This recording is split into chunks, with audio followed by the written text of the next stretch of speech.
Hello, আশা করি সকলেই ভালো আছেন। দেশ ও দেশের বাইরে থেকে যারা আমার ভিডিও দিয়েছেন তাদেরকে যারা আন্তরিক শুভেচ্ছা অভিনন্দন। তো আজকে প্রায় অনেক দিন পরে একটা বড় ভিডিও করছি।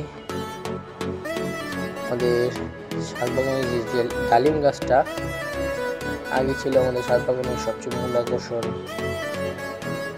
বেল গাছটা, কিন্তু এখন বর্তমানে এই গাছটা সবচেয়ে সুন্দর এবং দেখতে সব দিক দিয়ে সবচেয়ে উপকারী গাছটা। এই গাছটার ভিতরে প্রচুর পরিমাণে এইবার ডালিম হয়েছে। আমি আগে কোনো সময়ও নার্সারিতে গেলেও আমি এত পরিমাণ ডালিম কোনো একটা গাছে ধরতে দেখিনি নার্সারিতেও। এইটাই আমার কাছে হয়তো বা প্রথম এত বড় একটা ডালিম গাছে এতগুলো ডালিম এবং এত পরিমাণে ডালিম ধরেছে এটার ভিতরে।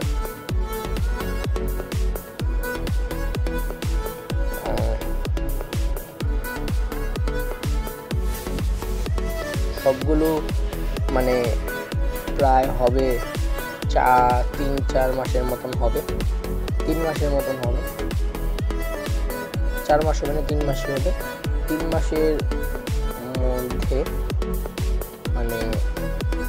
3 মাস আগে একটা 4-5টা ডালিম হয়, তারপরে দেখি আবার ডালিম আসে, আবার ডালিম ওইগুলো যেগুলো প্রথম হয়েছে ওইগুলো বড় হয়ে লাল হয়ে যায় এবং পরে যেগুলো ধরেছে সেগুলো আবার আস্তে আস্তে বড় হতে থাকে এবং এখনও গাছে অনেকগুলো ফুল রয়েছে, এগুলো থেকে হয়তো বা ডালিম হবে, এগুলো থেকেও কয়েকটা ডালিম হবে আশা করা যায়। তবে অনেকগুলো ছোট ছোট ডালিম এখনও গাছে আছে, যেমন এইটা ছোট, আবার অনেকগুলো ডালে ডালে এখনও ছোট ছোট ফুল রয়েছে, নতুন নতুন ফুল, আবার অনেক ডালে ছোট একদম ছোট ফুলগুলো ফুটছে। গাছটা আসলে এতটা যে সুন্দর হবে এই গাছটা আসলে বাবা যায়নি যে এতটা সুন্দর একটা এতগুলো ডালিম ধরবে এমন একটা গাছে। তবে ডালিমগুলো আস্তে আস্তে সবগুলো যতগুলো ডালিম রয়েছে সবগুলো ডালিম আস্তে আস্তে লাল হচ্ছে। আমি হয়তোবা 2টা ডালিম এইবার ডালিম হওয়ার পরে মনে হয় 2টা ডালিম খেয়েছি জায়গা থেকে পেরে। 2টা ডালিম থেকে একটা ডালিম মোটামুটি লাল কিন্তু মিষ্টি হয়েছে, আরেকটা ডালিম লালও হয়েছে মিষ্টিও হয়েছে।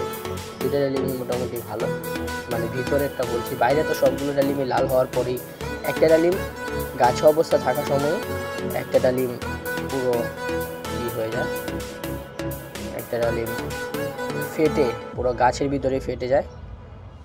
ওই ডালিম ফাটা ডালিমটা দেখতে গিয়ে ধরা মাত্রই হাতের মধ্যে চলে আসে ডালিমটা পড়ে। আর আরেকটা ডালিম ওইটাও লাল হয়ে গিয়েছে প্রচুর, চারদিক দিয়ে লাল হয়ে গিয়েছে, এই কারণে ওই ডালিমটা পেয়ে ফেলি। আর ছাদের আশেপাশে যে গাছগুলো রয়েছে সেই গাছগুলোকে একটু দেখায়। গাছগুলোকে তেমনভাবে আসলে যত্ন করা হয় না, এখন থেকে আবার আপনাদের মাঝে নতুন করে প্রতিদিন চেষ্টা করবো ভিডিও দেওয়ার, চেষ্টা করবো আস্তে আস্তে আবার প্রতিদিন ভিডিও দেওয়ার। আর গাছগুলোকে যত্ন করলে আরও ভালো ফলন পাওয়া যাবে, প্রত্যেকটা ফুল ফল। আর এই বেল গাছের বেলগুলো এখনও বড় আর হচ্ছে না, সাইজ এতটুকু হয়েছে, এর বেশি আর বড় হয়নি। আর কবে নাগাদ এই ফলগুলো বেলগুলো পাকবে সেটা বলতে পারছি না। আর এদিকে গাছগুলোর উপরে প্রচুর পরিমাণে ময়লা, যেহেতু এখন শীতকাল প্রচুর ধুলো বায়ু দূষণ হয় এই শীতকালেই সবচেয়ে বেশি। আর ধুলোয় পুরা সবগুলো গাছের পাতা পুরো ময়লা হয়ে গেছে, আপনারা লেবু গাছের পাতাগুলো দেখলে বুঝতে পারছেন। আর এদিকে থানকুনি পাতার গাছ কয়েকটা হয়েছে, ওই আগে থেকেই যেগুলো ছিল সেগুলো থেকে আবার হয়েছে। আর এই ফুল গাছটাও ফুল ফুটে মাঝে মাঝে। তবে এই ছিল ভিডিও, সামনের কোনো ভিডিওতে দেখা হবে নেক্সট কোনো বিষয় নিয়ে, নেক্সট কোনো টপিক নিয়ে। সে পর্যন্ত আপনাদের সকলের গাছপালা হয়তো বাই।